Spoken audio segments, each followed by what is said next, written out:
ಸ್ತುತಿಯನ್ನು ಸಲ್ಲಿಸೋಣ.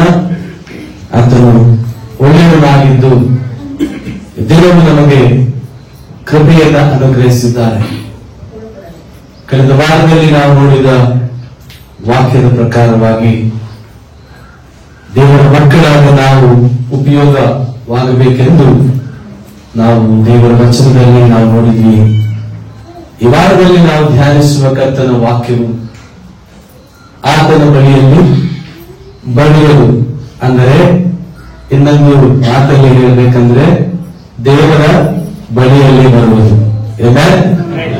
ದೇವರ ಬಳಿಯಲ್ಲಿ ಬರುವುದರಿಂದ ಏನು ನಮಗೆ ಸಿಗುತ್ತದೆ? ಏನು ಸಿಗುತ್ತದೆ? ಆತನ ಕರುಣೆ ಸಿಗುತ್ತದೆ, ಆತನ ಕೃಪೆ ಸಿಗುತ್ತದೆ, ಆತನ ದಯೆ ಸಿಗುತ್ತದೆ, ಬಿಡುಗಡೆ ಸಿಗುತ್ತದೆ, ರೋಗವಾಸಿ ಆಗುತ್ತದೆ. ನಮ್ಮ ಮೇಲೆ ಇರುವಂತಹ ಎಲ್ಲ ಒಂದು ಶಾಪವು ಏನಾಗುತ್ತದೆ? ಅಳಿದು ಹೋಗುತ್ತದೆ. ಹಾಗಾಗಿ ಯಾರ್ಯಾರು ಆತನ ಬಳಿಯಲ್ಲಿ ಬರ್ತಾರೋ ಅವರೆಲ್ಲರೂ ಧನ್ಯರಾಗ್ತಾರೆ. ಮತ್ತು ಯೇಸಯ್ಯನ ಬಳಿಯಲ್ಲಿ ಬರುವಾಗ ಯೇಸಯ್ಯ ಅವರನ್ನ ಸುಮ್ಮನೆ ಹಿಂತಿರುಗಿ ಕಳಿಸುವುದಿಲ್ಲ. ಯಾರನ್ನು ನಂಬ್ತೀರಾ? ಜೋರಾಗಿ ನಾವು ಯೇಸಯ್ಯನ ಬಳಿಯಲ್ಲಿ ಬರುವಾಗ ಯೇಸಯ್ಯ ಸುಮ್ಮನೆ ಕಳಿಸ್ತಾರ? ಬೈಬಲಲ್ಲಿ ಯಾರಿಗಾದ್ರೂ ಆತನು ಸುಮ್ಮನೆ ಕಳಿಸಿದ ನೀವು ನೋಡಿದ್ದೀರಾ? ಬಂದ ಹಾಗೆ ರೋಗದಲ್ಲಿ ಬಂದ್ರು, ಬಾಧೆಯಲ್ಲಿ ಬಂದ್ರು, ಸಂಕಟದಲ್ಲಿ ಬಂದ್ರು, ಸಾಲದಲ್ಲಿ ಬಂದ್ರು, ದೆವ್ವ ಪೀಡಿತರಾಗಿ ಬಂದರು, ಮುಂತಾದ ಅನೇಕ ಒಂದು ಸಮಸ್ಯೆಗಳಿಗೆ ಒಳಗಾಗಿ ಬಂದ್ರು. ಅವರೆಲ್ಲರನ್ನ ಯೇಸಯ್ಯ ಏನ್ ಮಾಡಿದ್ರು?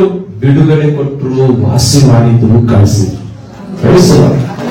ಹಾಗೆ ಅವರು ಕಳಿಸಲಿಲ್ಲ, ಹಾಗೆ ಅವರನ್ನು ವಾಪಸ್ ಕಳಿಸಲಿಲ್ಲ. ಅವರಿಗೆ ಒಳ್ಳೆದನ್ನ ಮಾಡಿ ಕಳಿಸಿದ ದೇವರು, ಒಳ್ಳೆಯದನ್ನ ಮಾಡಿ ಕಳಿಸಿದ ದೇವರು. ಹಾಗೆ ಯಾರೆಲ್ಲ ತಗ್ಗಿಸಿಕೊಂಡು ಆತನ ಬಳಿಗೆ ಬರ್ತಾರೆ, ಯಾರೆಲ್ಲ ಆತನ ಬಳಿಯಲ್ಲಿ ಪ್ರೀತಿಪೂರ್ವಕವಾಗಿ ಬರ್ತಾರೋ, ಯಾರೆಲ್ಲ ಯೇಸಯ್ಯ ಅದ್ಭುತ ಮಾಡ್ತಾನೆ, ಯೇಸಯ್ಯ ನನ್ನ ಬದುಕಲ್ಲಿ ಬೆಳಕಾಗ್ತಾನೆ ಎಂಬುದಾಗಿ ಯಾರೆಲ್ಲ ಬರ್ತಾರೋ ಅವರ ಜೀವನದಲ್ಲಿ ಖಂಡಿತವಾಗಲಿ 100ಕ್ಕೆ 100 ಸತ್ಯವಾಗಿ ನಿಮಗೆ ಹೇಳ್ತಾರೆ, ಯಾರೆಲ್ಲ ಅಂತ ಹೃದಯದಿಂದ ಬರ್ತಾರೋ ಅವರಿಗೆ ಯೇಸಯ್ಯ ಕೃಪೆಯುಳ್ಳವನಾಗಿದ್ದು ಕರುಣೆ ತೋರಿಸ್ತಾನೆ, ದಯೆ ತೋರಿಸ್ತಾನೆ. ಹಾಗಾದ್ರೆ ಸತ್ಯವೇದದಲ್ಲಿ ಒಂದು ವಾಕ್ಯವನ್ನು ನಾವು ಓದೋಣ.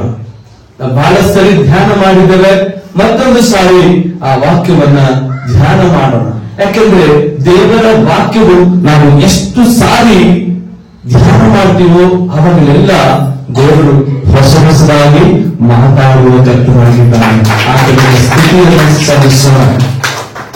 ಮತ್ತಾಯನ ಸುವಾರ್ತೆ 8ನೇ ಅಧ್ಯಾಯ 2ನೇ ವಚನದಿಂದ 3ನೇ ವಚನದವರೆಗೂ ನಾವು ಓದುವಾಗ ಅಲ್ಲಿ ಒಂದು ಬಹಳ ಅದ್ಭುತವಾದ ಸತ್ಯ ಸಂಗತಿಯನ್ನ ನಾವು ನೋಡ್ತೇವೆ. ಒಬ್ಬ ಕುಷ್ಠರೋಗಿಯು ಯೇಸುವಿನ ಬಳಿಗೆ ಬಂದು ಆತನಿಗೆ ಅಡ್ಡ ಬಿದ್ದು, ಸ್ವಾಮಿ, ನಿನಗೆ ಮನಸ್ಸಿದ್ದರೆ ನನ್ನ ಶುದ್ಧ ಮಾಡಬಲ್ಲೆ ಎಂದನು. ಆತನು ಕೈ ನೀಡಿ ಅವನನ್ನು ಮುಟ್ಟಿ, ನನಗೆ ಮನಸ್ಸಿಟ್ಟು ಶುದ್ಧವಾಗು ಅಂದನು. ಕೂಡಲೇ ಅವನ ಕುಷ್ಠವು ವಾಸಿಯಾಯಿತು. ಆಮೆನ್. Hallelujah, hallelujah. ಎಂತ ಒಳ್ಳೆಯ ಸಂಗತಿ ಅಲ್ವಾ? ಈ ಕುಷ್ಠರೋಗಿ ಏನಾಗಿದ್ದಾರೆ? ತುಂಬಾ ತುಂಬಾ ತುಂಬಾ ತುಂಬಾ ತುಂಬಾ ಬೇಸತ್ತು ಹೋಗಿರುವಂತ ವ್ಯಕ್ತಿ. ಈ ಕಡೆ ನೋಡ್ಬೇಕು, ಗಮನಿಸಬೇಕು ದೇವರ ವಾಕ್ಯವನ್ನ. ಈ ವ್ಯಕ್ತಿ ಬಂದಿರುವಂತ ವ್ಯಕ್ತಿ ಒಬ್ಬ ಬಲಹೀನನಾಗಿರುವಂತ ವ್ಯಕ್ತಿ, ಎಲ್ಲರಿಂದ ತಿರಸ್ಕಾರ ಹೊಂದಿದಂತ ವ್ಯಕ್ತಿ, ಎಲ್ಲರೂ ದೂರಕ್ಕೆ ತಳ್ಳಿದಂತ ವ್ಯಕ್ತಿಯಾಗಿದ್ದಾನೆ. ಈತನ ಜೀವನದಲ್ಲಿ ತುಂಬಾ ನೋವನ್ನ ತೆಗೆದುಕೊಂಡಿದ್ದಾನೆ, ತುಂಬಾ ಅವಮಾನವನ್ನ ತೆಗೆದುಕೊಂಡಿದ್ದಾನೆ, ತುಂಬಾ ಒಂದು ಬೇಸರವನ್ನ, ಆ ಬೇಸರದ ಜೀವಿತದಿಂದ ಆತನು ತುಂಬಿಕೊಂಡಿದ್ದಾನೆ. ಬೇಸರದಿಂದ ಜೀವನದಲ್ಲಿ ಎಲ್ಲಿ ಕೂಡ ಸಮಾಧಾನವಿಲ್ಲದೆ ಒಂದು ದಿವಸ ಏಸಯ್ಯನ ಬಳಿಯಲ್ಲಿ ಬರುವುದನ್ನ ನಾವು ನೋಡ್ತೇವೆ. Hallelujah, hallelujah. ಯಾರ ಬಳಿಗೆ ಬರಬೇಕು? ನಾವು ಏಸಯ್ಯನ ಬಳಿಗೆ ಬರಬೇಕು. ಹಾಗಾದ್ರೆ ಈ ಕುಷ್ಠರೋಗಿಯು ಯಾರ ಬಳಿಗೆ ಬಂದಿದ್ದಾರೆ? Amen, hallelujah. ಸೊ ಏಸಯ್ಯನ ಬಳಿಯಲ್ಲಿ ಬರುವಾಗ ಮಾತ್ರವೇ ನಮಗೆ ಬಿಡುಗಡೆ, ಏಸಯ್ಯನ ಬಳಿಯಲ್ಲಿ ಬರುವಾಗ ಮಾತ್ರವೇ ನಮಗೆ ಸ್ವಸ್ಥತೆ. ಬಹಳ ಜನರು ಎಲ್ಲೆಲ್ಲೋ ಹೋಗ್ತಾರೆ, ಯಾರನ್ನು ಹುಡುಕಿ ಹೋಗ್ತಾರೆ, ಎಲ್ಲೆಲ್ಲೋ ಹೋಗಿ ಜೀವನದಲ್ಲಿ ನಷ್ಟಪಟ್ಟು ಕಷ್ಟಪಟ್ಟು ಹಾನಿ ಮಾಡಿಕೊಂಡು ಜೀವನದಲ್ಲಿ ಸೋತವರಾಗಿ ಬರ್ತಾರೆ. ಈ ಪ್ರಪಂಚದಲ್ಲಿ ಎಲ್ಲಿ ಹೋದರೂ ಕೂಡ, ಯಾವ ಮನುಷ್ಯನ ಬಳಿಯಲ್ಲಿ ಹೋದರೂ ಕೂಡ ಅಲ್ಲೇನಿಲ್ಲ, ನಮ್ಮನ್ನ ಬಿಡುಗಡೆ ಇಲ್ಲ, ನಮಗೆ ಯಾರು ಕರುಣಿಸುವುದಿಲ್ಲ. ಸ್ವಲ್ಪ ಸಮಯ ನಮ್ಮನ್ನ ಕರುಣಿಸಬಹುದು, ಪ್ರೀತಿಸಬಹುದು, ದಯ ತೋರಿಸಬಹುದು. ಸ್ವಲ್ಪ ಸಮಯ ಅಂದ್ರೆ ನಾವು ಸ್ವಲ್ಪ ಆರೋಗ್ಯವಂತರಾಗಿರುವಾಗ, ನಮ್ಮ ಮುಖದಲ್ಲಿ ಸೌಂದರ್ಯ ಇರುವಾಗ, ಹಲ್ಲೆಲೂಯ, ಹಲ್ಲೆಲೂಯ. ನಮ್ಮ ಮುಖದಲ್ಲಿ ಸೌಂದರ್ಯ ಇರುವಾಗ, ನಮಗೆ ಲಾವಣ್ಯ ಇರುವಾಗ, ನಮ್ಮ ಬಳಿಯಲ್ಲಿ ಹಣ ಇರುವಾಗ, ಆಸ್ತಿ ಇರುವಾಗ, ನಾವು ಸ್ವಲ್ಪ ಓಡಾಡುವಂತೆ ಇರುವಾಗ, ಅಂದ್ರೆ ನಡೆದಾಟ ಇರುವಾಗ, ಸ್ವಲ್ಪ ನಮ್ಮಲ್ಲಿ ಬಲ ಇರುವಾಗ, ಸ್ವಲ್ಪ ನಮ್ಮಲ್ಲಿ ಸೌಂದರ್ಯ ಇರುವಾಗ ನಮ್ಮನ್ನು ಪ್ರೀತಿಸ್ತಾರೆ. 1 ತಿಂಗಳು ಹಾಸಿಗೆ ಹಿಡಿದು ನೋಡ್ರಿ, 2 ತಿಂಗಳು ಹಾಸಿಗೆ ಹಿಡಿದು ನೋಡ್ರಿ, ಆವಾಗ ಕುಟುಂಬದವ್ರ ಪ್ರೀತಿ, ಹೊರಗಿನವ್ರ ಪ್ರೀತಿ ಎಷ್ಟು ದೊಡ್ಡ ಪ್ರೀತಿ ಎಂಬುದಾಗಿ ನಿಮಗೆ ಗೊತ್ತಾಗುತ್ತೆ. ಹಾಗಾಗಿ ಪ್ರೀತಿಯ ದೇವರ ಮಕ್ಕಳೇ, ಈ ಲೋಕದಲ್ಲಿ ಪ್ರೀತಿಯು, ಎಲ್ಲರ ಪ್ರೀತಿಯು ಒಂದು ದಿವಸ ಏನಾಗುತ್ತದೆ? ತಣ್ಣಗಾಗಿ ಹೋಗುತ್ತದೆ. ಆದರೆ ದೇವರ ಪ್ರೀತಿ, ಯೇಸುವಿನ ಪ್ರೀತಿ, ಅದು ಎಂದಿಗೂ ತಣ್ಣಗಾಗುವುದಿಲ್ಲ. ಆತನ ಪ್ರೀತಿ ತಣ್ಣಗಾಗುವುದಿಲ್ಲ.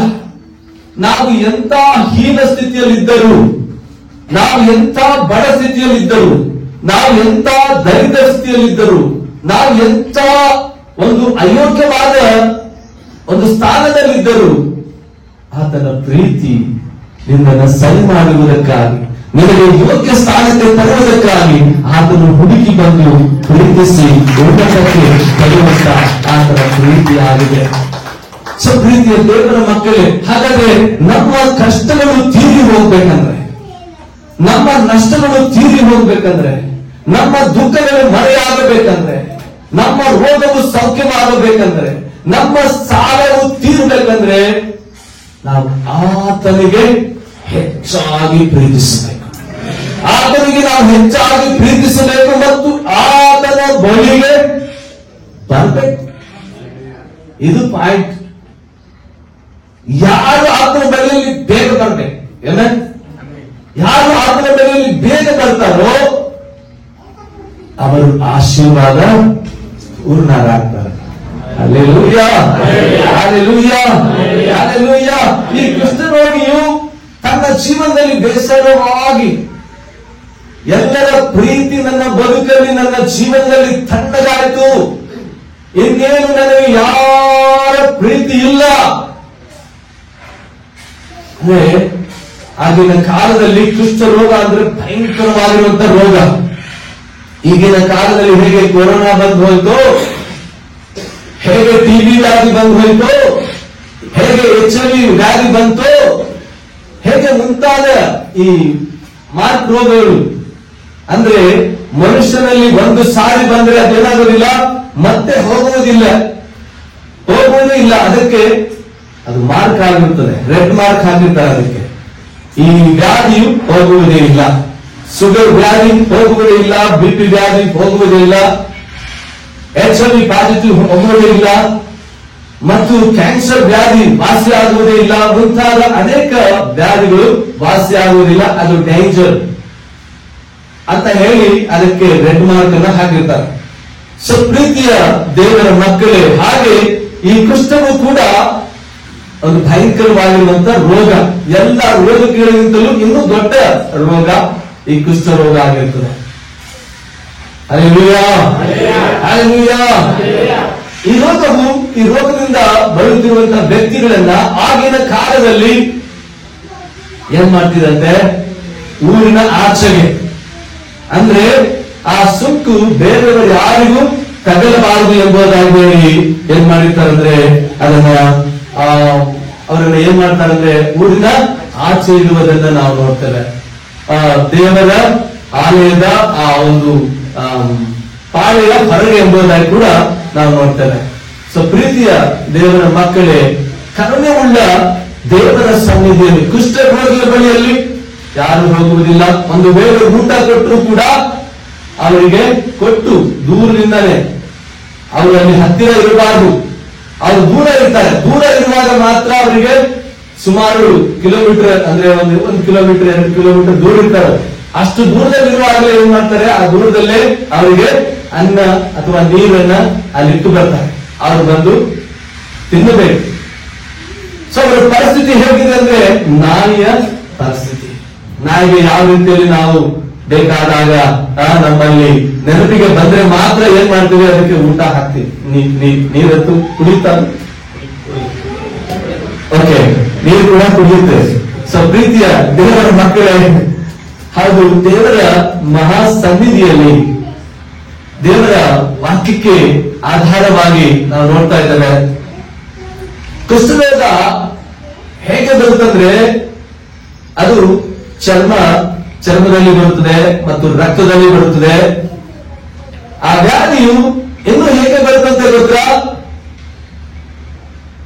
ಒಬ್ಬ ಮನುಷ್ಯನಿಗೆ ಬಹಳ ಶ್ರೀಮಂತಿಗೆ ಬರುವಾಗ, ಒಬ್ಬ ಮನುಷ್ಯನಲ್ಲಿ ಬಹಳ ಹಣ ಬರುವಾಗ, ಬಹಳ ಆಸ್ತಿ ಉಳ್ಳವನಾದಾಗ, ಅವನಲ್ಲಿ ಬಹಳ ಹಣ ಇರುವಾಗ ಆ ಹಣವನ್ನ ಏನ್ ಮಾಡಿ ಅಲ್ವಾ, ಇಷ್ಟೊಂದು ಹಣ ಇದೆ, ಇಷ್ಟೊಂದು ಆಸ್ತಿ ಇದೆ, ಇಷ್ಟೊಂದು ನನಗೆ ಬೆಳ್ಳಿ ಬಂಗಾರವಿದೆ, ಆದ್ರೆ ನಾನು ಹೇಗೆ ಮಜಾ ಮೋಜ್ ಮಾಡ್ಲಿ?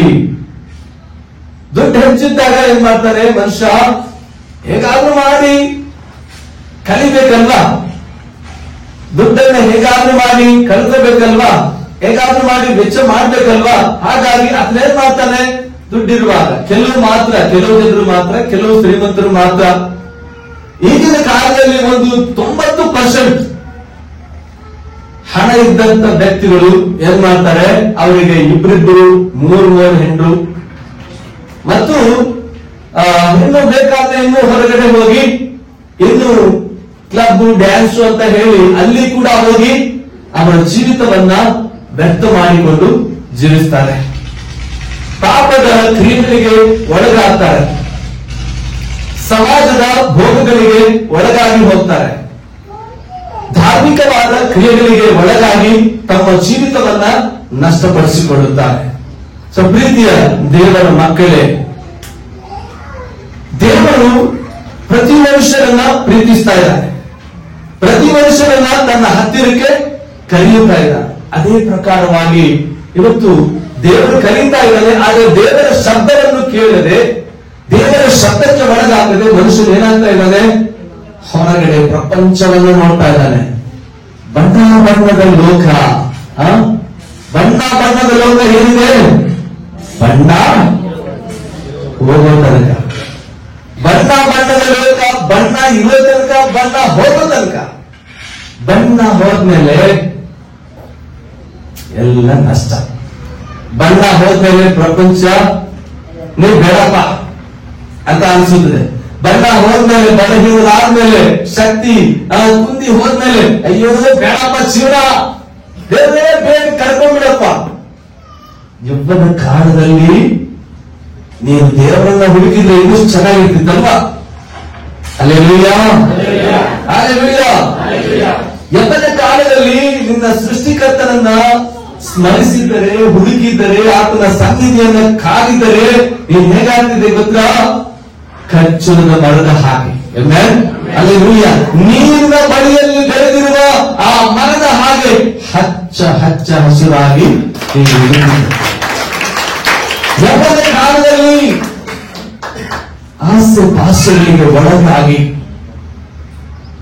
ರೋಗಕ್ಕೆ ಒಳಪಟ್ಟು ಸಮಸ್ಯೆಗಳಿಗೆ ಒಳಪಟ್ಟು ಪ್ರೀತಿಯ ದೇವರ ಮಕ್ಕಳೇ, ಹೀಗೆ ಕೆಲವರಿಗೆ ಕೆಲವೊಂದು ರೀತಿಯಲ್ಲಿ ರೋಗ ಬರುತ್ತದೆ, ಇನ್ನು ಕೆಲವರಿಗೆ ಪಾಪದ ನಿಮಿತ್ತವಾಗಿ ರೋಗಗಳು ಬರ್ತವೆ.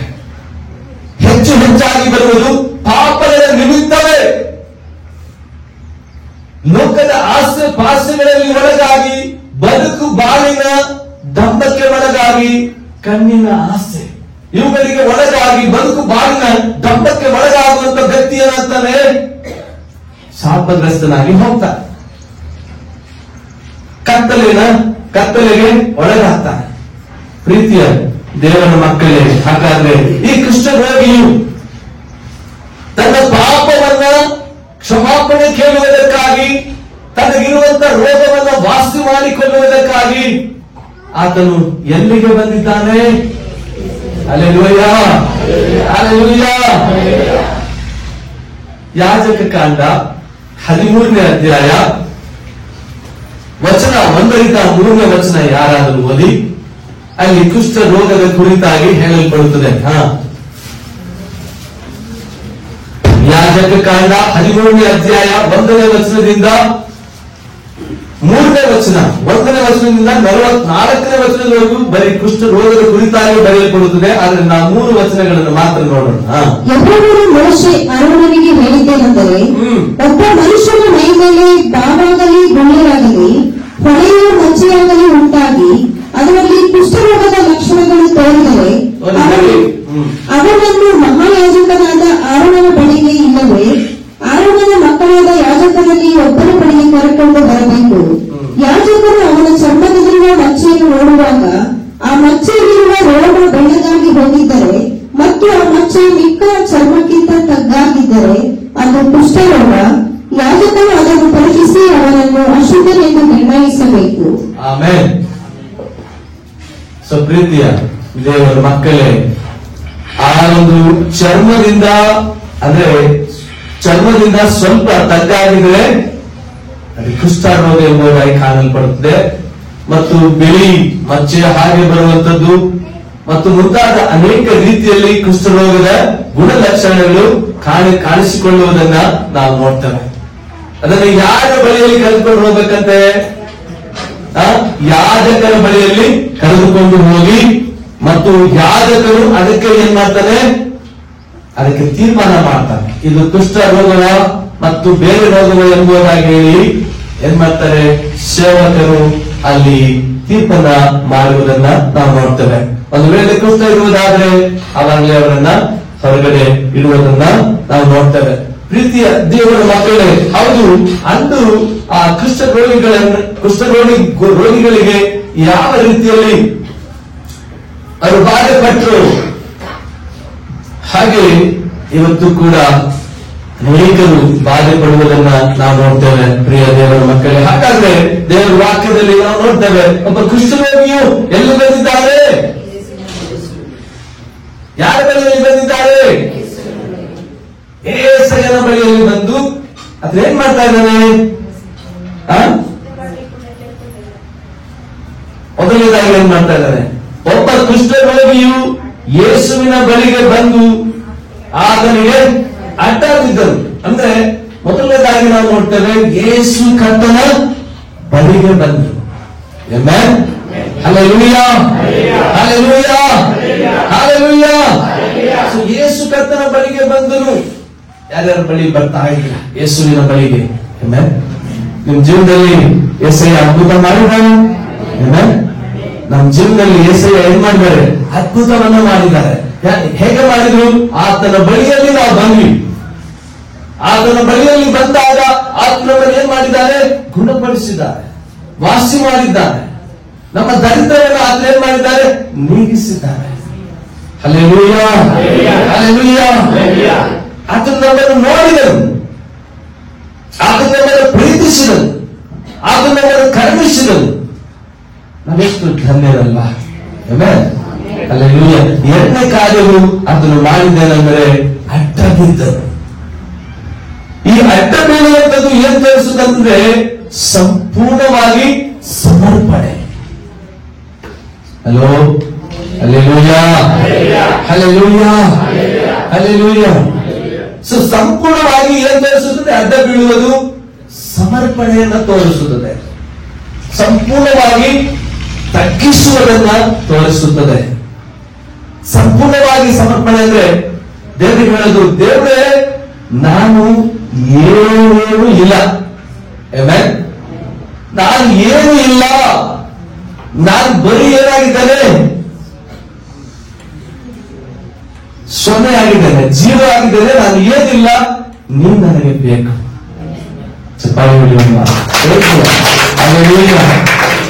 ಯಾವ ವ್ಯಕ್ತಿ, ಯಾವ ಮನುಷ್ಯನು ಇಂಥ ಹೃದಯದಿಂದ, ಇಂಥ ಒಂದು ಸಮರ್ಪಣೆಯ ಹೃದಯದಿಂದ ಯಾರು ಬರ್ತಾರೋ ಅವರ ಜೀವನದಲ್ಲಿ ಏಸಯ್ಯ ದೊಡ್ಡ ಅತಿಶಯವಾದ ಕಾರ್ಯವನ್ನು ಮಾಡ್ತಾನೆ. ಹಾಗಾದ್ರೆ ಈತನು ಏನ್ ಮಾಡ್ತಾ ಇದ್ದಾನೆ?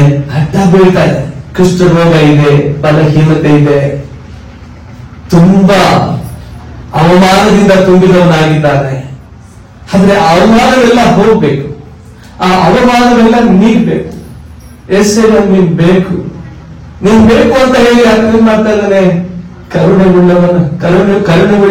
ಸಮಾಜದ ಬಳಿಯಲ್ಲಿ ಅದೇನ್ ಮಾಡ್ತಾ ಇದ್ದಾನೆ? ತಗ್ಗಿಸಿಕೊಂಡು ಅಡ್ಡ ಬೀಳ್ತಾ ಇದ್ದಾನೆ. Hallelujah, hallelujah. ಸೊ ಅಡ್ಡ ಬಿದ್ದಾಗ యేసయ్య ಕರುಣಿಸುವುದನ್ನು ನಾವು ನೋಡ್ತೇವೆ. ಅದಕ್ಕೆ ಮುಂಚಿತವಾಗಿ ಆತನಿಗೆ ಅಡ್ಡ ಬೀಳುವುದನ್ನು ನಾವು ನೋಡ್ತೇವೆ. ಮತ್ತು ಮೂರನೇ ವಿಷಯವನ್ನ ಏನಂತ ಹೇಳ್ತಾರೆ? ಸ್ವಾಮಿ, ನಿಮಗೆ ಮನಸ್ಸಿದ್ದರೆ ನನಗೆ ಶುದ್ಧಿ ಮಾಡು, ವಾಸಿ ಮಾಡು. Hallelujah, hallelujah, hallelujah. ಸೊ ಆತನ ಮನಸ್ಸಲ್ಲಿ ದುಃಖ ಇದೆ. ನನ್ನ ಕುಟುಂಬದವರಿಗೆ ಮನಸ್ಸಿಲ್ಲ, ನನ್ನ ಹೆಂಡತಿಗೆ ಮನಸ್ಸಿಲ್ಲ, ನನ್ನ ಗಂಡನಿಗೆ ಮನಸ್ಸಿಲ್ಲ, ನನ್ನ ಮಕ್ಕಳಿಗೆ ಮನಸ್ಸಿಲ್ಲ, ನನ್ನ ನೆರೆಯವರಿಗೆ ಮನಸ್ಸಿಲ್ಲ, ನನ್ನ ಕುಟುಂಬದವರಿಗೆ ಯಾರಿಗೂ ಮನಸ್ಸಿಲ್ಲ, ನನ್ನ ಸಮಾಜದವರಿಗೆ ನನ್ನ ಮೇಲೆ ಮನಸ್ಸಿಲ್ಲ. ಅವರೆಲ್ಲರೂ ನನಗೇನ್ ಮಾಡಿದ್ದಾರೆ? ತಿರಸ್ಕಾರ ಮಾಡಿದ್ದಾರೆ. ಅವರೆಲ್ಲರೂ ನನ್ನನ್ನ ದೂರಕ್ಕೆ ಇಟ್ಟಿದ್ದಾರೆ. ನಾನು ಈ ಭೂಮಿಗೆ ಭಾರ ಎಂದು ನನ್ನನ್ನು ತಳ್ಳಿದ್ದಾರೆ. ಆ ಮಾತಿನ ಅರ್ಥ ಏನಂದ್ರೆ, ಇದೇ ಆ ಮಾತಿನ ಅರ್ಥ.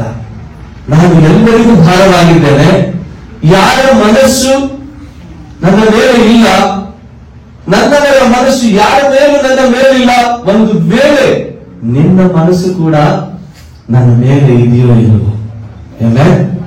Hallelujah, amen. యేసయ్య ಬಳಿಯಲ್ಲಿ ಹೇಳ್ತಾ ಇದ್ದಾರೆ ಏನಂದ್ರೆ, ಸ್ವಾಮಿ, ಅಪ್ಪ, ನಮ್ಮನ್ನೆಲ್ಲರೂ ದೂರ ಮಾಡಿದ್ದಾರೆ.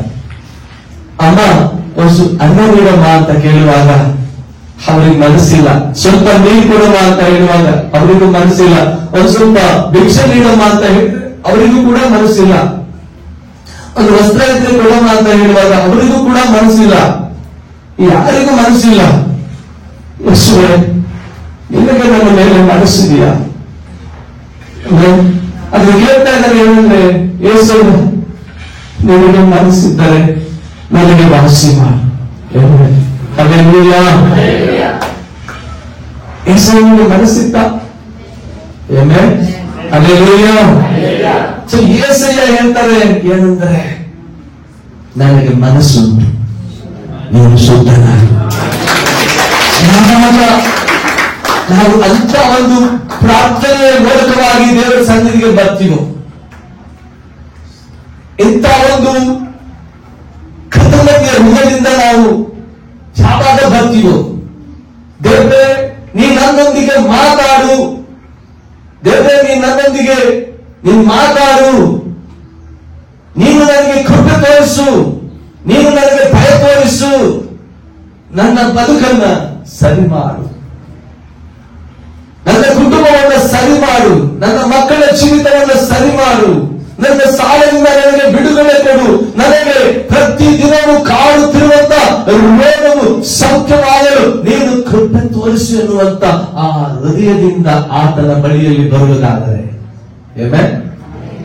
ಅದಕ್ಕೆ ಒಂದು ಹಾಡಾಡ್ತಾರೆ, ಬಳಿ ಬರುವೆ ನಿನ್ನ ಬಳಿ ಬರುವೆ, ಬಳಿ ಬರುವೆ ನಿನ್ನ ಬಳಿ ಬರುವೆ, ಆಶ್ರಯ ಬೇಡುತ್ತ ಬರುವೆ, ನಿನ್ನ ಆಶ್ರಯ ಬೇಡುತ್ತ ಬರುವೆ, ಬಳಿ ಬರುವೆ, ನಿನ್ನ ಬಳಿ ಬರುವೆ, ಆಶ್ರಯ ಬೇಡುತ್ತ ಬರುವೆ, ನಿನ್ನ ಆಶ್ರಯ ಬೇಡುತ್ತ ಬರುವೆ, ಬಳಿ ಬರುವೆ, ನಿನ್ನ ಬಳಿ ಬರುವೆ, ಆಶ್ರಯ ಬೇಡುತ್ತ ಬರುವೆ, ನಿನ್ನ ಆಶ್ರಯ ಬೇಡುತ್ತ ಬರುವೆ.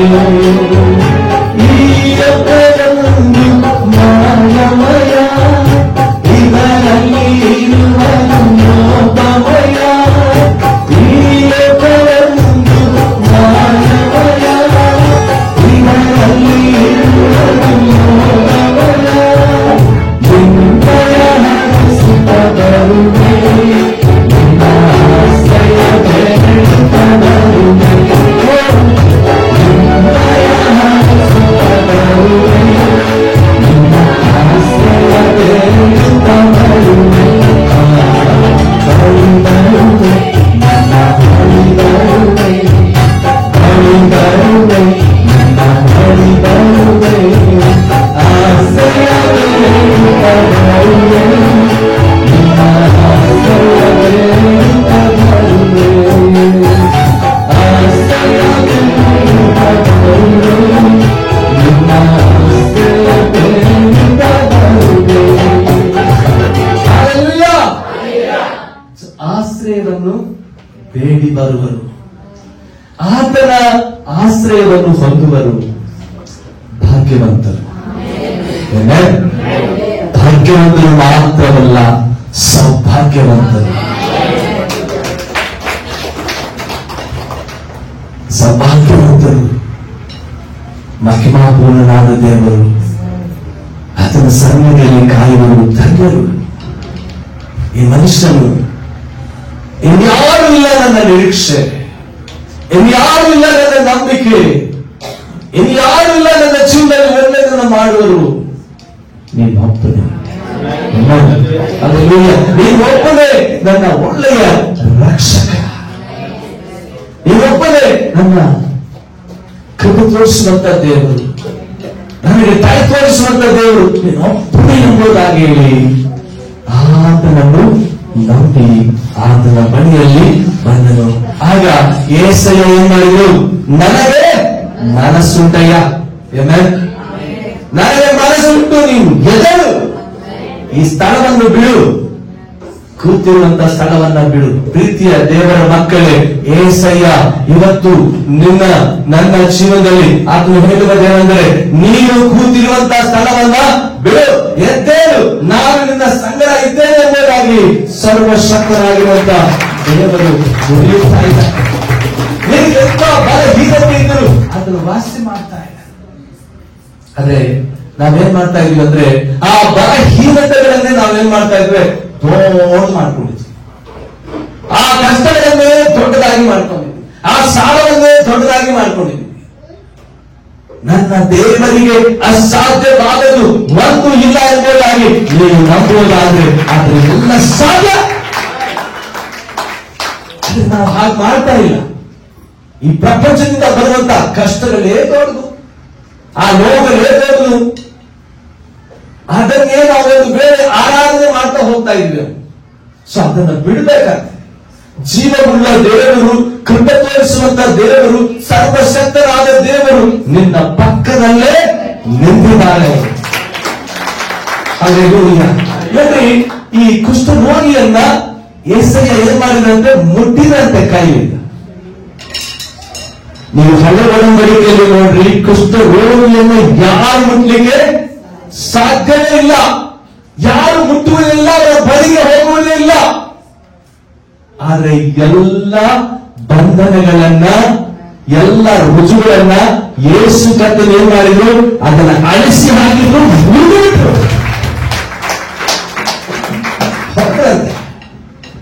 ಏಸಯ್ಯನ ಬಳಿಯಲ್ಲಿ ನಮಗೆ ಎಲ್ಲೋ ಒಂದು ಕಡೆ ಅಡಗಿಸಿ ಇಟ್ಟಿರುವಂತ ಆಶೀರ್ವಾದ ಅಲ್ಲ.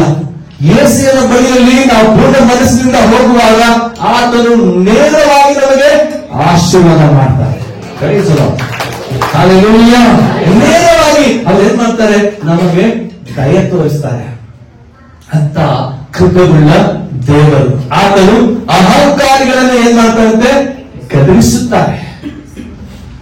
ಪ್ರಿಯ ದೇವರ ಮಕ್ಕಳೇ, ಇನ್ನೊಂದು ದಿವಸ ಅಂದ್ರೆ ಒಂದು ಕಾಲದಲ್ಲಿ ಇನ್ನೊಬ್ಬ ವ್ಯಕ್ತಿಯನ್ನ ನಾವು ನೋಡ್ತೇವೆ. ಆ ವ್ಯಕ್ತಿಯ ಹೆಸರು ನಾಮಾನವೆಂಬುದಾಗಿ ನಾವು ನೋಡ್ತೇವೆ. ನಾಮಾನನಿಗೂ ಕೂಡ ಏನಿತ್ತು, ಭಯಂಕರವಾಗಿರುವಂತಹ ಕುಷ್ಠರೋಗವಿತ್ತು. ಅರಣ್ಯರ ಅರಸನಿಗೆ ಒಬ್ಬ ದೊಡ್ಡ ಸೇನಾಧಿಪತಿ, ಅರಣ್ಯರ ಸೇನೆಯಲ್ಲಿ ಅಂದ್ರೆ ಆತನು ಎಲ್ಲೇ ಯುದ್ಧಕ್ಕೆ ಹೋದರೂ ಸೋಲಿಲ್ಲದೆ ಬರ್ತಿರಲಿಲ್ಲ. ಗೆಲುವಿನಿಂದಲೇ ಆತನು ಏನಾಗ್ತಿದ್ದಂತೆ, ಎಲ್ಲಾ ಕಡೆ ಗೆಲುವನ್ನೇ ಸಾಧಿಸ್ತಿದ್ದಂತೆ. ಸೊ ಪ್ರೀತಿಯ ದೇವರ ಮಕ್ಕಳೇ, ಆ ಕುಷ್ಠರೋಗಿಯಾಗಿರುವಂತ ನಾಮಾನಿಗೂ ಕೂಡ ಇಸ್ರೇಲ್ ದೇಶದ ಆ ಒಂದು ಚಿಕ್ಕ ಮಗುವಿನ ಮೂಲಕವಾಗಿ ಏನಾಗುತ್ತದಂದ್ರೆ ಆತನಿಗೆ ಸುವಾರ್ತೆ ಸಾರಲ್ಪಡುತ್ತದೆ. ಸುವಾರ್ತೆ ಸಾರಲ್ಪಟ್ಟಾಗ ಅದನ್ನೇನ್ ಮಾಡ್ತಾನೆ, ಒಂದು ದಿವಸ ತನ್ನನ್ನ ಸಿದ್ಧ ಮಾಡಿಕೊಳ್ತಾನೆ. ಇಸ್ರಾಯೇಲ್ ದೇಶದಲ್ಲಿ ಒಬ್ಬ ದೇವರ ಸೇವಕನಿದ್ದಾನೆ, ಒಬ್ಬ ಘನ ಸೇವಕನಿದ್ದಾನೆ. ಆತನು ಪ್ರವಾದಿಯಂತೆ, ಆತನ ಬಳಿಯಲ್ಲಿ ಹೋದರೆ ನನಗೆ ಸೌಖ್ಯವಾಗುತ್ತದೆ, ಬಿಡುಗಡೆ ಆಗುತ್ತದೆ ಎಂಬುದಾಗಿ ಆ ಮಗುವಿನ ಮೂಲಕವಾಗಿ ನನಗೆ ವಾರ್ತೆ ಬಂದಿದೆ. ಹಾಗಾದ್ರೆ ನಾನೇನ್ ಮಾಡುವುದು ಅಂತ ಹೇಳಿ ಅದನ್ನೇನ್ ಮಾಡ್ತಾನೆ, ಒಂದು ದಿವಸ ತನ್ನನ್ನ ಸಿದ್ಧ ಮಾಡಿಕೊಂಡು, ತನ್ನ ಜೊತೆಯಲ್ಲಿ ಸೈನಿಕರನ್ನ ಸಿದ್ಧ ಮಾಡಿಕೊಂಡು, ರಥಗಳನ್ನ ಸಿದ್ಧ ಮಾಡಿಕೊಂಡು ಆತನು ಏನ್ ಮಾಡ್ತಾನೆ, ಸೀದಾ ಇಸ್ರಾಯೇಲ್ ದೇಶದ ಎಲೀಷನ ಬಳಿಗೆ ಹೋಗ್ತಾನೆ. ಎಲೀಷನ ಬಳಿಗೆ ಹೋಗುವುದಕ್ಕಿಂತ ಮುಂಚಿತವಾಗಿ ಆತನು ಏನು ಊಹೆ ಮಾಡ್ತಾನೆ ಗೊತ್ತಾ, ಎಲೀಷನನ್ನ ಬಹಳ ಒಂದು ಕೇಳ್ಬೇಕು, ಇಲ್ಲಿ ಗಮನಿಸ್ತೀರಿ ದೇವರ ವಾಕ್ಯವನ್ನ. ಹಲ್ಲೆಲೂಯಾ. ಸೊ ಆತನು ಏನು ಊಹೆ ಮಾಡ್ತಾನೆ ಅಂದ್ರೆ, ನಾನು ಅರಣ್ಯರ ಅರಸನಿಗೆ ಒಂದು ಒಳ್ಳೆ ಸೇನಾಧಿಪತಿ, ನನಗೆ ಎಲ್ಲರೂ ಕೂಡ ನನಗೆ ಸನ್ಮಾನ ಗೌರವ ಎಲ್ಲರೂ ಸಲ್ಲಿಸ್ತಾರೆ. ಅದೇ ಪ್ರಕಾರವಾಗಿ ಈಗ ಹೋಗುತ್ತಿರುವಂತಹ ಆ ಸ್ಥಳದಲ್ಲಿಯೂ ಕೂಡ ನನಗೆ ಹಿಂಗೆ ಸನ್ಮಾನ ಸಿಗ್ಬೋದಂತ ಹೇಳಿ ಆತನು ಊಹೆ ಮಾಡ್ತಿದ್ದಾನೆ. ಹಾಗಾದ್ರೆ ಎಲೀಷಾ ಬಹಳ ಅನೇಕ ಸೇವಕರನ್ನ ಕೂರಿಸಿಕೊಂಡು ಹೂವುಗಳನ್ನು ತೆಗೆದುಕೊಂಡು ನನಗೆ ಸ್ವಾಗತ ಮಾಡಬಹುದು, ಹಾರ ಗಿಡಗಳನ್ನು ತೆಗೆದುಕೊಂಡು ಮಾಲೆ ಗಿಲೆಗಳನ್ನು ತೆಗೆದುಕೊಂಡು ನನಗೆ ಸ್ವಾಗತ ಮಾಡಬಹುದು ಎಂಬುದಾಗಿ ಅಂದುಕೊಂಡಂತೆ. ಅಂದ್ರೆ ಇಲ್ಲಿ ಏನ್ ಮಾಡ್ತೀವಿ ಅಂದ್ರೆ, ನಾಮಾನನು ಅಂದ್ರೆ, ನಾಮಾನದ ಅರ್ಥ ಏನಂದ್ರೆ ಗರ್ವಿಷ್ಠ ಎಂಬುದ, ಗರ್ವದಿಂದ ಬದುಕುವಂತ ವ್ಯಕ್ತಿ ಎಂದು ನಾವು ನೋಡ್ತೇವೆ. ಸೊ ಪ್ರೀತಿಯ ದೇವರ ಮಕ್ಕಳಲ್ಲಿ ಈತನು ಅಂದುಕೊಂಡು ನನಗೆ ಬಹಳ ಗೌರವ ಸಿಗುತ್ತದೆ, ಸನ್ಮಾನ ಸಿಗುತ್ತದೆ ಎಂಬುದಾಗಿ ಅಂದುಕೊಂಡನು. ಆದ್ರೆ ಈತನ ಮನಸ್ಸು ಹೇಗಿಲ್ಲ ಅಂತೆ, ಒಂದು ಚಿಕ್ಕ ಮಗುವಿನ ಹಾಗೆ ಮನಸ್ಸು ಇರಲಿಲ್ಲ.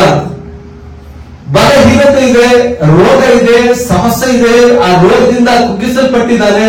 ಆದರೂ ಕೂಡ ಇನ್ನು ಗರ್ವ, ಇನ್ನು ಅಹಂಕಾರ. ಬಹಳ ಜನರಿಗೆ ನಾವು ನೋಡ್ತೇವೆ, ಪ್ರಪಂಚದಲ್ಲಿ ಅನೇಕರು ನಾವು ನೋಡ್ತಾ ಇರ್ತೇವೆ. ಅವರಲ್ಲಿ ಹಣ ಇರುತ್ತೆ, ಆಸ್ತಿ ಇರುತ್ತದೆ, ಅವರಿಗೆ ಭಯಂಕರವಾಗಿರುವಂತ ರೋಗ ಇರ್ತದೆ, ಬಾಧೆ ಇರ್ತದೆ, ಸಮಸ್ಯೆ ಇರ್ತದೆ. ಆದ್ರೂ ಕೂಡ ಅವರೆಲ್ಲಿ ಕೂಡ ಏನ್ ಮಾಡೋದಿಲ್ಲ, ತೋರಿಸ್ಕೊಳ್ಳೋದಿಲ್ಲ. ಆ ಗರ್ವವನ್ನೇ ತೋರಿಸ್ಕೊಳ್ತಾರೆ, ಆ ಚಂಬವನ್ನೇ ತೋರಿಸ್ಕೊಳ್ತಾರೆ ಹೊರತು ತಗ್ಗಿಸಿಕೊಳ್ಳುವಂತ ಹೃದಯ ಇರೋದಿಲ್ಲ. ಹಾಗೆ ಈ ನಾಮಾನನಿಗೂ ಕೂಡ ಅಂತ ಗರ್ವ, ಅಂತ ನಾನು ಎನ್ನುವಂತ ಅಹಂಕಾರವಿತ್ತು. ಆದ್ರೆ ಇದನ್ನು ಅಂದುಕೊಂಡು ಬಂದ ಆ ಸೇವಕರು ನನ್ನನ್ನ ಗೌರವಿಸಬಹುದು ಅಂತ, ಅಂದ್ರೆ ಸೈನ್ಯವನ್ನ ಕಟ್ಟಿಕೊಂಡು ಆ ಮನೆಯ ಬಾಗಿಲಲ್ಲಿ ಹೋಗಿ ನಿಂತರು. ಆ ಮನೆಯ ಬಾಗಿಲಲ್ಲಿ ನಿಂತುಕೊಂಡಾಗ ಸೇವಕನು ಬರ್ತಾನೆ, ನನ್ನ ತಲೆ ಮೇಲೆ ಕೈ ಇಟ್ಟು ಪ್ರಾರ್ಥನೆ ಮಾಡ್ತಾನೆ. ತನ್ನ ದೇವರ ಹೆಸರನ್ನು ಹೇಳಿ ನನಗೆ ಪ್ರಾರ್ಥನೆ ಮಾಡಿದಾಗ ನನಗೆ ಬಿಡುಗಡೆ ಸಿಗುತ್ತದೆ ಎಂಬುದಾಗಿ ಆತನು ಅಂದುಕೊಂಡನು. ಆದ್ರೆ ಎಲೀಷಾ ಹೊರಗಡೆ ಬರಲಿಲ್ಲ, ಒಳಗಿಂದಾನೆ ಹೇಳಿದಂತೆ, ನಾಮಾನನೇ ನೀನು ಯೋರ್ದಾನ್ ಹೊಳೆಯಲ್ಲಿ ಹೋಗಿ 7 ಸಾರಿ ಮುಳುಗು. ಸೊ ವಾಕ್ಯವನ್ನು ಹೋದ್ರಿ 2 ವರ್ಷಗಳು 5ನೇ ಅಧ್ಯಾಯ 11ನೇ ವಚನ. ಬೇಗ ಇದನ್ನು ಕೇಳಿ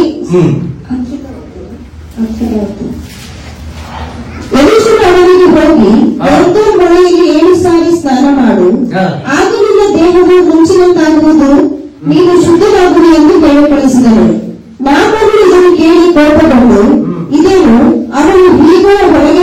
ನಿಂತು ತನ್ನ ದೇವರಾದ ಯೆಹೋವನ ಹೆಸರು ಹೇಳಿ ಕುಷ್ಠದ ಮೇಲೆ ಕೈಯಾಡಿಸಿ ವಾಸಿ ಮಾಡುವುದನ್ನು ನೆಲೆಸಿದವರು. ಆತ ಅಂದ್ಕೊಂಡರು ಎಲಿಷನು ಬಂದು ತನ್ನ ದೇವರ ಹೆಸರನ್ನು ಹೇಳಿ ತಲೆ ಮೇಲೆ ಕೈ ಇಟ್ಟು ಕುಷ್ಠದ ಮೇಲೆ ಕೈಗಳನ್ನು ಆಡಿಸಿ ನನಗೆ ವಾಸಿ ಮಾಡುವುದು ಎಂಬುದಾಗಿ ಅಂದುಕೊಂಡ್ರೆ ಆತನು ಹೇಳ್ತಾ ಇದ್ದಾನೆ, ಎಂತ ಹೇಳ್ತಾ ಇದ್ದಾನೆ, ಆ ಯೋರ್ದಾನ್ ಹೊಳೆಗೆ ಹೋಗಿ 7 ಸಾರಿ ಮುಳುಗು. ಇಲ್ಲಿ ಕೂಡ ಆತನಿಗೆ ಏನಿದೆ, ಜಂಬಾಗಿದೆ, ಅಹಂಕಾರವಿದೆ. ಸರಿ, ಇದೆಲ್ಲ ಹೇಗೆ ಸಾಧ್ಯ? ನಮ್ಮೂರಲ್ಲೇ ದೊಡ್ಡ ದೊಡ್ಡ ನದಿ ಇದೆ, ಸುಂದರವಾಗಿರುವಂತಹ ನದಿ ಇದೆ. ಹೀಗೆಲ್ಲ ವಾಸಿ ಆಗದಿದ್ದರೆ ನಾನೇನಾಗಬೇಕಾಗಿತ್ತು? ಅಲ್ಲೇ ಯಾವ್ದಾದ್ರೂ ಹೊಳೆಯಲ್ಲಿ, ನದಿಯಲ್ಲಿ ಹೋಗಿ ನಾನು ಮುಳುಗಿ ನಾನು ವಾಸಿ ಆಗೋದಾಗಿತ್ತು ಅಂತ ಹೇಳಿ. ಆದ್ರೆ ಅಲ್ಲಿ ಪಕ್ಕದಲ್ಲಿರುವಂತಹ ಸೇವಕನು ಹೇಳ್ತಾನೆ, ಒಂದು ಚಿಕ್ಕ ಮಾತಲ್ವಾ, ಒಂದು ಚಿಕ್ಕ ಕೆಲಸ ಅಲ್ವಾ, ಅದನ್ನ ಮಾಡಿದ್ರೆ ತಪ್ಪಿದೆ ಅಂತ ಹೇಳಿ ಅವ್ರು ಹೇಳುವಾಗ ಏನ್ ಮಾಡ್ತಾರೆ? ಸಂಪೂರ್ಣವಾಗಿ ಬದಲಾಗ್ತಾರೆ. ಹಲ್ಲೆಲೂಯಾ. 14ನೇ ವಚನವನ್ನು ಓದಿ. ಅವರು ಯೋರ್ದನಿಗೆ ಹೋಗಿ 7 ಸಾರಿ ಅದರಲ್ಲಿ ಮುಳುಗಿ ಎದ್ದರು. ಕೂಡಲೇ ದೇವರ ಮನುಷ್ಯನ ಮಾತಿಗನುಸಾರವಾಗಿ ಅವನ ದೇಹವು ಕೂಸಿನ ದೇಹದಂತೆ ಶುದ್ಧವಾಯಿತು. ಹಲ್ಲೆಲೂಯಾ. 7 ಸಾರಿ ಮುಳುಗಿದರು. 7 ಸಾರಿ ಮುಳುಗಿ ಎದ್ದಾಗ ದೇವರು ಕೃಪಾವಂತನಾಗಿತ್ತು. ದೇವರ ಮನುಷ್ಯನು ಹೇಳಿದಂತ ಆ ಪವಿತ್ರಾತ್ಮ ಪ್ರೇರಿತವಾಗಿರುವಂತ ಆ ಮಾತು ಆ ನಾಮಾನನ ಜೀವನದಲ್ಲಿ ನೆರವೇರಿತು. ಕೈಗಳ ತಟ್ಟುತ್ತಾರೆ. ಯಾರು ದೇವರ ಸೇವಕನ, ಆತ್ಮಭರಿತರಾಗಿರುವಂತ ದೇವರ ಸೇವಕನ ಮಾತನ್ನು ಕೇಳ್ತಾರೆ, ದೇವರು ತನ್ನ ಪ್ರತಿಷ್ಠೆಗಾಗಿ, ತನ್ನ ಸೇವೆಗಾಗಿ, ತನ್ನ ಸೇವಕನನ್ನು ಈ ಭೂಮಿಯಲ್ಲಿ ಸೇವೆ ಮಾಡಲಿಕ್ಕೆ ಇಟ್ಟಿದ್ದಾರೆ. ಆ ಸೇವಕನ ಮಾತನ್ನು ಕೂಡ ನಾವು ಕೇಳಬೇಕು. ಯಾಕಂದ್ರೆ ಸೇವಕನು ಅನುದಿನವೂ ಆತನಿಗೆ ಬೇರೆ ಯಾವ ಆಸೆ ಇರುವುದಿಲ್ಲ. ಏನೇ ದೇವರ ಕೆಲಸ ಮಾಡಬೇಕು, ಪ್ರಾರ್ಥನೆ ಮಾಡಬೇಕು, ದೇವರ ರಾಜ್ಯಕ್ಕಾಗಿ ದುಡಿಬೇಕು, ಆತ್ಮಗಳನ್ನ ಸಂಪಾದನೆ ಮಾಡಬೇಕು, ದೇವರ ಕೆಲಸ ಮಾಡಬೇಕು, ಅದೇ ಅವರ ಆಸೆ ಇರುತ್ತದೆ. ಮತ್ತೇನು ಆಸೆ ಇರೋದಿಲ್ಲ. ನೋಡ್ರಿ, ನಿಮಗಾದ್ರೂ ಏನಿರ್ತದೆ? ನೀವಾದ್ರೂ ನಿಮ್ಮ ಮಕ್ಕಳ ಜೊತೆ ಇಲ್ಲಿ ಹೆಚ್ಚು ಸಮಯ ಇರಬಹುದು, ಹೆಚ್ಚು ಸಮಯ ಅವ್ರ ಜೊತೆಯಲ್ಲಿ ಸಮಯವನ್ನ ಕಳೆಯಬಹುದು. ಕೆಲವು ಸೇವಕರನ್ನ ನಾವು ನೋಡ್ತೇವೆ, ಅವ್ರು ಎಷ್ಟು ಬ್ಯುಸಿ ಆಗಿರ್ತಾರೆ ಅಂದ್ರೆ ಸೇವೆ ಸೇವೆ ಸೇವೆ ಸೇವೆ ಸೇವೆ ಸೇವೆ ಸೇವೆಯಲ್ಲಿ ಅವರು ಸಾಕ್ತಾ ಹೋಗ್ತಾ ಇರ್ತಾರೆ. ಪ್ರಿಯ ದೇವರ ಮಕ್ಕಳೇ, ನಿಮಗಾದ್ರೂ ನೀವು ಸ್ಥಳವಾದ್ರೂ ತೆಗೆದುಕೋಬಹುದು, ಮನೆ ಆದ್ರೂ ಕಟ್ಬಹುದು, ಎಲ್ಲಾದ್ರೂ ಸ್ಟೂರ್ ಆದ್ರೂ ಹೋಗ್ಬಹುದು, ಎಲ್ಲಾದ್ರೂ ನೀವು ಸುತ್ತಾಡಬಹುದು, ನಿಮಗೆ ಸಮಯ ಇದೆ. ಆದ್ರೆ ಸೇವಕನಿಗೆ ಅಷ್ಟು ಸಮಯವಿಲ್ಲ. ಸೇವಕನು ಸಭೆ ಕಟ್ಟಬೇಕು, ಚರ್ಚ್ ಕಟ್ಟಬೇಕು, ಚರ್ಚಲ್ಲಿ ಏನ್ ಸಾಮಾನಿಲ್ಲ, ಯಾವ ತರಬೇಕು, ಏನ್ ಮಾಡಬೇಕು, ಯಾವ ಆತ್ಮಗಳಿಗೆ ವಾಕ್ಯವನ್ನು ಹಂಚಬೇಕು, ಯಾವ ಅನ್ಯ ಮನುಷ್ಯನು ದೇವರ ಬಳಿಯಲ್ಲಿ ಬರ್ತಾ ಇದ್ದನು ಆತನ ಬಳಿಗೆ ಹೋಗ್ಬೇಕು, ಇನ್ನು ಆತನು ಸಂಪೂರ್ಣ ವಿಶ್ವಾಸಿ ಆಗಿಲ್ಲ, ಅವರಿಗೆ ವಾಕ್ಯವನ್ನು ಸಾರಬೇಕು, ದೇವರ ಕಡೆಗೆ ನಡೆಸಬೇಕು ಅನ್ನುವಂಥದ್ದೇ ಅವರ ಆಸೆ ಆಕಾಂಕ್ಷೆ ಆಗಿರ್ತದೆ. ಒಂದ್ ಸೈಟ್ ತೆಗೆದುಕೊಳ್ಬೇಕು, ಮನೆ ಕಟ್ಟಬೇಕು, ಚರ್ಚಿನ ಕೆಲಸ ಮುಗಿತಾ ಇರ್ತದೆ, ಆಗ ಒಂದು ಜಾಗವನ್ನು ತೆಗೆದುಕೋಬೇಕು, ಒಂದು ಮನೆ ಕಟ್ಟಬೇಕು ಅಂತ ಇಲ್ಲಿ ಆಸೆ ಮಾಡ್ತಾ ಹೋಗ್ತಾರೆ. ಆಸೆ ಮಾಡ್ತಾ ಹೋಗ್ತಾರೆ, ಆದ್ರೆ ಆಸೆ ನೆರವೇರೋದಿಲ್ಲ. ಈ ಲೋಕದಲ್ಲಿ ಮನೆ ಕಟ್ಕೊಳ್ಳೋದಿಲ್ಲ, ಡೈರೆಕ್ಟ್ ಆಗಿ ಏನ್ ಹೋಗ್ತಾರೆ ಗೊತ್ತಾ? ಪರಲೋಕದ ಅಪ್ಪನ ಮನೆಗೆ ಹೋಗುತ್ತಾರೆ. ಇಷ್ಟನ್ನು ತಪ್ಪಾಗುವುದು.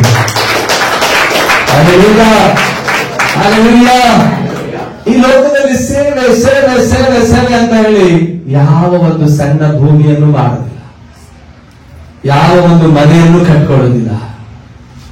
ದೇವರ ಆಲಯ ಕಟ್ಟುವುದು, ಕೆಲಸ ಮಾಡುವುದು, ದೇವರ ಆಲಯದ ಸೇವೆ ಮಾಡುವುದು, ಆತ್ಮಗಳನ್ನು ಸಂಪಾದನೆ ಮಾಡುವುದು, ಹೀಗೆ ಮಾಡಿ ಮಾಡಿ ಮಾಡಿ ಮಾಡಿ ಅವರ ಸಮಯವೆಲ್ಲ ಅದರಲ್ಲೇ ಕಳೆದು ಹೋಗುತ್ತದೆ. ಅಷ್ಟೊತ್ತಿಗೆ ಅವರ ಸಮಯ ಮುಗಿತು. ಯೇಸಪ್ಪ ಹೇಳ್ತಾರೆ, ಈ ಲೋಕದ ಮನೆ ಬೇಡ, ನೀನ್ ಬಂದ್ಬಿಡು, ಆ ಲೋಕದ ಮನೆ ಕೊಡ್ತೇನೆ.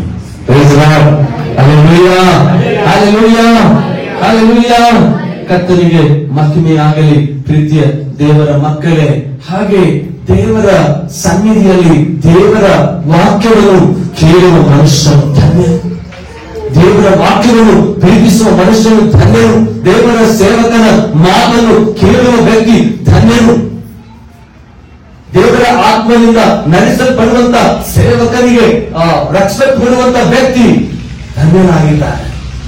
ಅವನ ಜೀವನದಲ್ಲಿ ಎಲ್ಲರೂ ಯಾವಾಗಲೂ ಶುಭವಾಗಿರುತ್ತದೆ. ಕರ್ತನಿಗೆ ಸ್ತೋತ್ರವಾಗಲಿ. ನಂಬಿಕೆ ಉಳ್ಳ ವ್ಯಕ್ತಿ, ನಂಬಿಕೆ ವಿಧೇಯತ್ವ ನಂಬಿಕೆ ವಿಧೇಯತ್ವದಿಂದ ಇರುವಂತ ವ್ಯಕ್ತಿಯ ಜೀವನದಲ್ಲಿ ದೇವರು ಯಾವ ಆಶೀರ್ವಾದವನ್ನು ಏನ್ ಮಾಡೋದಿಲ್ಲ ಅಂತೆ, ನಿಲ್ಲಿಸುವುದಿಲ್ಲ ಅಂತೆ.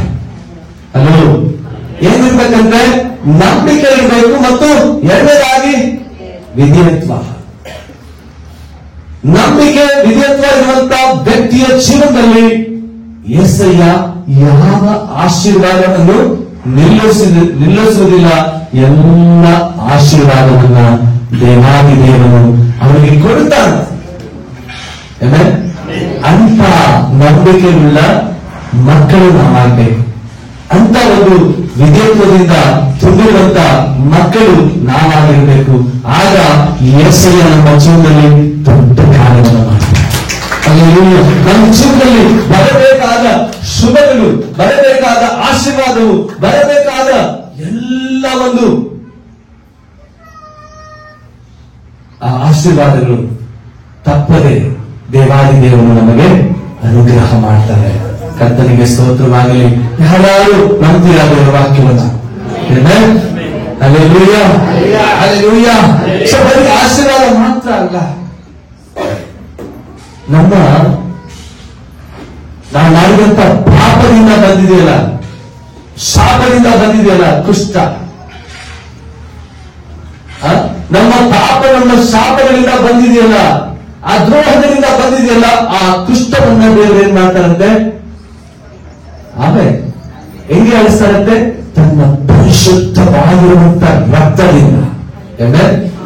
ಅಷ್ಟು ಮಾತ್ರವಲ್ಲದೆ ಈ ಕುಷ್ಠರೋಗಿಯು ಬಂದು ದೇವರ ಬಳಿಯಲ್ಲಿ, ಯೇಸುವಿನ ಬಳಿಯಲ್ಲಿ ಬಂದು ಆತನಿಗೆ ಅಡ್ಡ ಬಿದ್ದು ಆತನು ಮೊರೆ ಇಡ್ತಾ ಇದ್ದಾನೆ. ಹಲ್ಲೆಲೂಯಾ. ಏನಂತ ಮೊರೆ ಇಡ್ತಾ ಇದ್ದಾನೆ? యేసయ్య, ನಿನಗೆ ಮನಸ್ಸಿದ್ದರೆ ನನಗೆ ಸುಖ ಕೊಡು, ನನಗೆ ಆರೋಗ್ಯ ಕೊಡು ಎಂದು ಆತನು ಮನಸ್ಸಾರೆ ಕೇಳಿದಾಗ, ನಂಬಿಕೆಯಿಂದ ಬಂದಾಗ, ವಿಧೇಯತ್ವದಿಂದ ಬಂದಾಗ ದೇವರು యేసయ్య ಏನ್ ಮಾಡಿದ್ರು?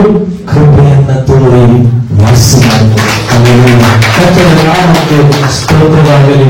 ಒಳ್ಳೆಯ ದೇವರು, ಆತನು ಮಹಿಮೆಯುಳ್ಳವನಾಗಿದ್ದಾನೆ. ನಾವೆಲ್ಲರೂ ಎದ್ದು ನಿಂತುಕೊಳ್ಳೋಣ, ಕರ್ತನಿಗೆ ಸ್ತೋತ್ರವನ್ನು ಮಾಡೋಣ. ಆತನ ಉನ್ನತ ಸನ್ನಿಧಿಯಲ್ಲಿ ನಮ್ಮನ್ನ ಒಪ್ಪಿಸಿಕೊಡೋಣ. ಆತನು ಒಳ್ಳೆಯವನಾಗಿದ್ದಾನೆ. ಸ್ತೋತ್ರ ಮಾಡೋಣ. Hallelujah, hallelujah, hallelujah, hallelujah.